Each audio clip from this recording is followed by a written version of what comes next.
একটি লম্ববৃত্তাকার শঙ্কুর ব্যাসার্ধ এবং উচ্চতার অনুপাত দেওয়া আছে 3:4। যদি এর আয়তন হয় 301.44 মিটার কিউব, তবে তির্যক উচ্চতা কত সেটা আমাদের নির্ণয় করতে বলেছে। তো লম্ববৃত্তাকার শঙ্কু দেখতে কেমন হয় সেটা আমাদেরকে প্রথমে জানতে হবে।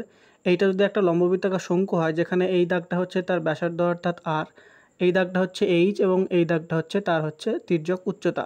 আর এখানে আমরা উচ্চতা এবং ব্যাসার্ধের যে সম্পর্ক সেটা হয় L² = R² প্লাস H²।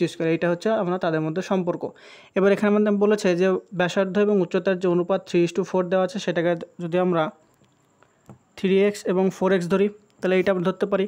আবার আমরা জানি যে লম্ববৃত্তাকার শঙ্কুর যে আয়তন সেটার ফর্মুলা হয় 1/3 পাই R² H। তাহলে এইটা ভ্যালু আমাদেরকে দেওয়া আছে 301.44 মিটার কিউব। তাহলে এইটা ভ্যালুটা যদি আমরা বসাই তাহলে 1/3 পাই মানে আমরা জানি এখানে দেওয়া আছে 3.14, তাহলে 3.14 বসালাম। তারপরে R² মানে হচ্ছে আমাদের আর মানে হচ্ছে 3 দেওয়া ছিল, তাহলে এখানে আমরা লিখতে পারি 9x² ইন্টু এখানে আমরা উচ্চতা মানে হচ্ছে 4x = এটা সমান দেওয়া আছে আমাদেরকে 301.44, এইটা আমাদেরকে দেওয়া আছে। এবার এখান থেকে আমাদেরকে x এর ভ্যালু যদি বার করি তাহলে এখান থেকে হাইট এবং উচ্চতা পাবো, সেখান থেকে আমরা স্ল্যান্ট হাইটটা বার করতে পারবো সহজেই। তো এখানে দেখো আমরা প্রথমে কাটাকাটি করব। তাহলে কাটাকাটি যদি করি তাহলে 3 দিয়ে যদি 9কে কাটি তাহলে এখানে পাই 3। আবার দেখো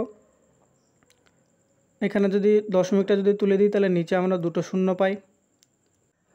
আবার একই রকমভাবে 3.14 যেটা বাদিকে আছে সেটা যদি দশমিক তুলে দিই তাহলে এখানে নিচে দুটো শূন্য পাই। তাহলে এখানকার নিচে দুটো শূন্য অর্থাৎ এদিককার 100 আর এদিককার 100 পরস্পরকে ক্যান্সেল আউট করে দেয়।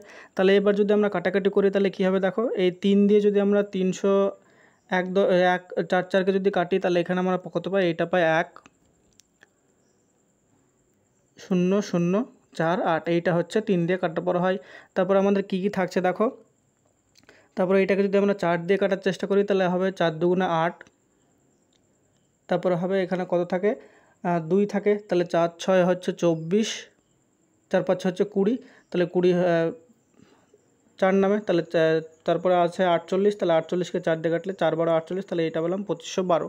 তাহলে এখানে বাদিকে আমরা পেলাম x³ এদিকে আমরা পাচ্ছি 2512 ডিভাইডেড বাই এদিকে আছে 314। তাহলে এইটা দেখো এখানে যদি আমরা 8 দিয়ে যদি গুণ করি 314কে তাহলে 324 আর এখানে হয়, তাহলে এইটা হচ্ছে 8 দিয়ে কাটাকাটি চলে যায়, তাহলে এইটা = 8 পেলাম। তাহলে x আমরা যদি 8কে আমরা 2 এর কিউব লিখি তাহলে এখান থেকে লিখতে পারি x = 2। তাহলে এখান থেকে আমরা ব্যাসার্ধ কত পেয়ে যাব, ব্যাসার্ধ পেয়ে যাব 3 × 2 মানে হচ্ছে 6 মিটার বা 6 সেন্টিমিটার, এটা হচ্ছে সেমি কিউব হবে। আর এখানে উচ্চতা আমরা পেয়ে যাব 4 দুগুণে 8 সেন্টিমিটার। এবার আমাদেরকে বলেছে যে এর যে স্ল্যান্ট হাইট বা তির্যক উচ্চতা সেটার ভ্যালু কত হবে সেটা বার করতে। তো আমরা যে লম্ববৃত্তাকার যে শঙ্কুর যে ছবিটা এঁকেছিলাম সেখানে আমি বলেছিলাম যে স্ল্যান্ট হাইট এবং রেডিয়াসের মধ্যে কী সম্পর্ক থাকে।